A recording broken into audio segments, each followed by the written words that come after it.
Hey Cindy, I had mentioned that I was going to show a little link to Blue Letter Bible, kind of how you explained that eSword works. So just kind of like the link between Blue Letter Bible and eSword. So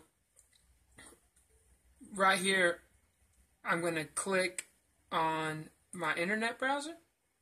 Sorry, I'm having a little trouble getting my brain fired up, evidently. So I'm going to type in B, and the first thing that comes up for me is Blue Letter Bible. So it's blueletterbible.org, and I'm just going to click Blue Letter Bible. And I'm going to click here, and you can see blueletterbible.org if you wanted to just type it in. So we had talked about how they kind of have that database that will search for a word and show you everywhere that word is mentioned. So I guess it's like databases within databases. I don't understand how it works really. But let's say I type in tongue. So tongue you. That's what it looks like it says, you know. So I typed it in and I hit enter. Alright, so right here, it's going to show me everywhere in the Bible where tongue is mentioned. So in the Hebrew and in the Greek, tongue is not going to be the same every time. So this is showing you everywhere where tongue is mentioned. So what I'm actually going to do is I'm going to go to those famous verses that are taken out of context often, and I clicked on tongue, or actually I just clicked on that verse. So I clicked on 1 Corinthians 14:19. So I click on that right there, and it parses it out for me in the Greek. And parse is just the breakdown of the sentence. So now I'm going to find that word tongue again.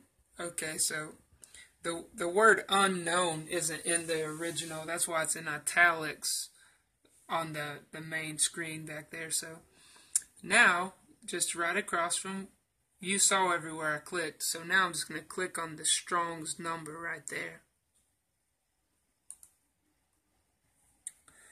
And what that's going to do is it's going to define it for me. It's going to give me where it came from right there. Or actually, this time it's not, of uncertain affinity. Glossa, that's where we get the word glossary in the English. And then right here it gives you the Thayers, and it'll give you, like, oftentimes it'll give you synonyms from, like, all these different references. And these references are really good. I'm really amazed what this site has done. So, right here it gives you Thayer. And it'll give you all the definition from Thayer. Thayer is a pretty famous resource. But then down here, it's going to actually show you everywhere where that specific word for tongue is mentioned. See how it's showing you Greek 1100?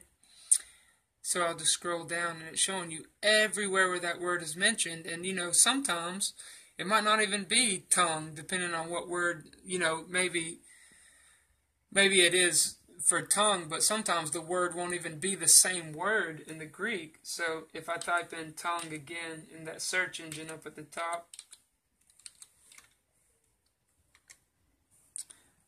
and I look up the Hebrew word for tongue, I'm just going to click here. Then I'm going to click here next to there.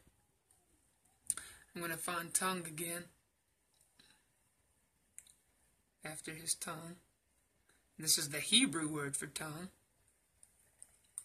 So I'll click on it, and it's going to do the same thing for the Hebrew.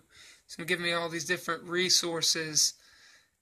And this will be different because these sometimes don't have, like the Greek won't have the Hebrew resource, right? Because the Greek resources aren't always the same as the Hebrew resources, like the Theological Word Book of the Old Testament. That's a Hebrew resource, so that wouldn't be the same as the Greek word.